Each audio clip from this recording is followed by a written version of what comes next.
کیا پاکستان کے خاتمے کی الٹی گنتی شروع ہو چکی ہے؟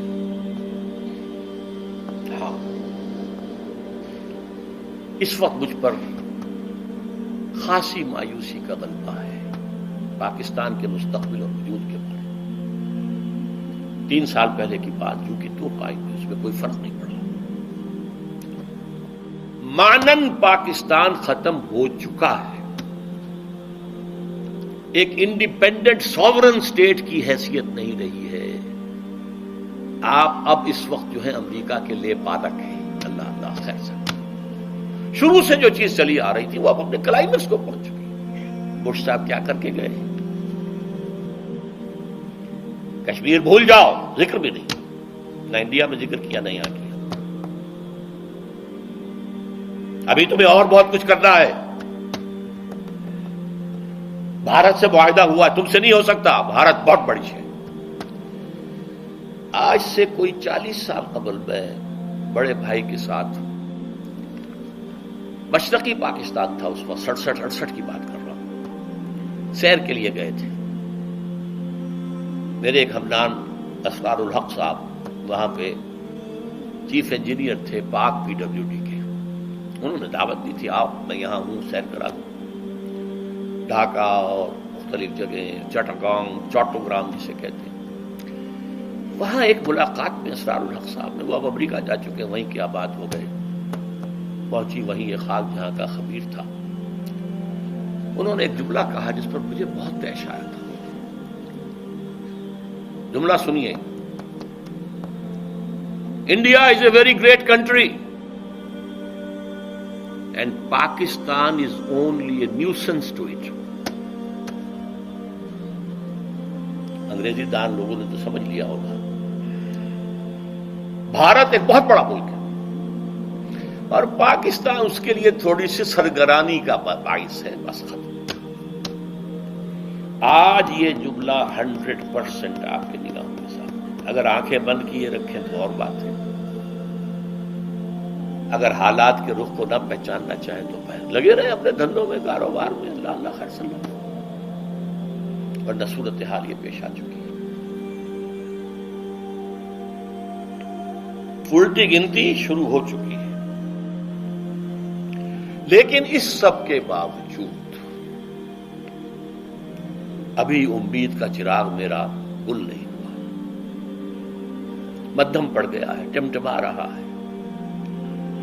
لیکن میرا ایک جو امید کا سہارا ہے وہ 400 برس کی تاریخ ہے بھارت کی، ہندوستان کی، جس کے کوئی منطقی تقاضے نظر آتے ہیں، اور مستقبل کی پیشین گوئیاں ہیں محمد رسول اللہ صلی اللہ علیہ وسلم۔ تو یا ماضی میں روشنی نظر آتی ہے یا حال میں نہیں، کچھ نہیں۔ We have been cut to size۔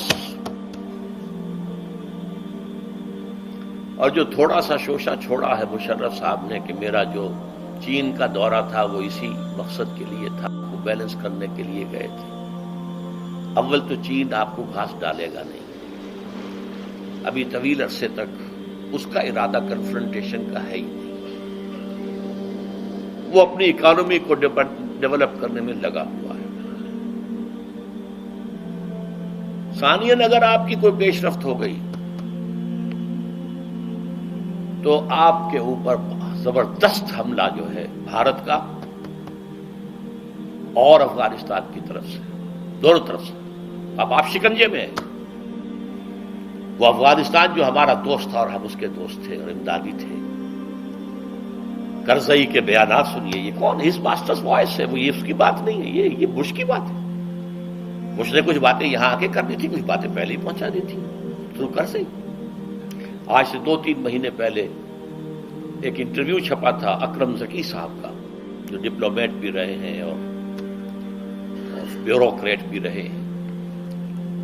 یہ قومی ڈائجسٹ میں ان کا انٹرویو چھپا تھا اور انہوں نے یہ کہا تھا، لکھ کے رکھ لو، ان قریب بھارت پاکستان پر بہت بڑا حملہ کرے گا۔ اگر ذرا بھی محسوس ہوا کہ چائنا اور پاکستان اور قریب آ رہے ہیں تو یہ کانٹا پھر نکال دینا پڑے گا، یہ تو پھر بہت بڑی بات بن جائے گی ان کے لیے۔ تو کانٹا ہوگا پھر درمیان میں۔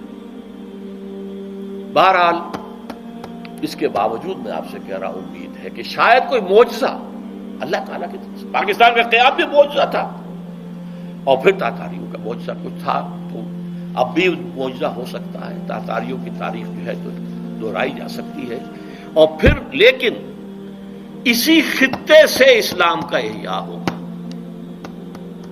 چاہے ہمارے کروڑوں مر جائیں اور اس کے بعد ہندو مسلمان ہوں۔ اور یہ پیشین گوئی شاہ ولی اللہ دہلوی کی ہے کہ ایک وقت آئے گا کہ ہندوستان کی اونچی ذات کے لوگوں کی اکثریت اسلام قبول کر لے گی۔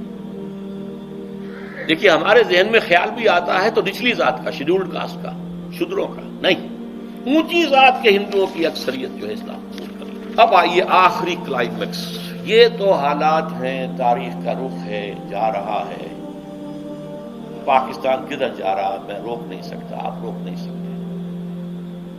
ہماری جو بھی غلطیاں ہیں، کوتاہیاں ہیں، وعدہ خلافیاں ہیں، ان کی کیا سزا ہمیں ملتی ہے، ہم اس کے مستحق ہیں، ہم کوئی شکوہ نہیں کر سکتے۔ اصل مسئلہ فرد کا ہے، جہاں سے میں نے بات شروع کی تھی، زندگی کی سب سے بڑی حقیقت موت، اور دوسری سب سے بڑی حقیقت آخرت۔ ایک فرد جو ہے وہ اپنی عاقبت کیسے درست کرے؟ تاریخ کے دھارے کا رخ موڑنا تو میرے لیے یا آپ کے لیے ممکن نہیں ہے۔ ہاں اللہ جب چاہے وہ گھاس کے تنکوں سے بھی کروا سکتا ہے۔ ابابیل کی چوچوں کے اندر چھوٹے چھوٹے کنکروں سے ہاتھیوں کو اور پورے ابرہہ کے لشکر کو ہلاک کر سکتا، اس کی ہے قدرت ہے۔ لیکن انفرادی نجات، میں ہوں، میری قبر ہے، میرے سامنے ہے،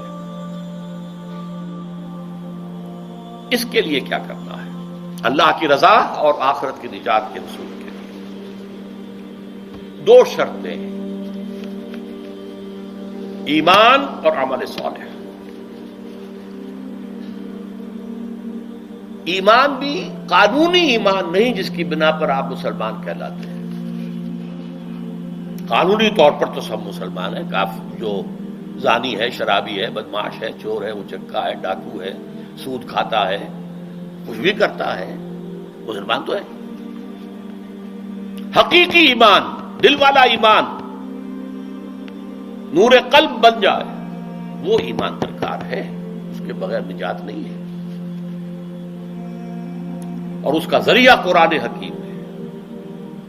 پڑھو، پڑھاؤ، سیکھو، سکھاؤ، پھیلاؤ۔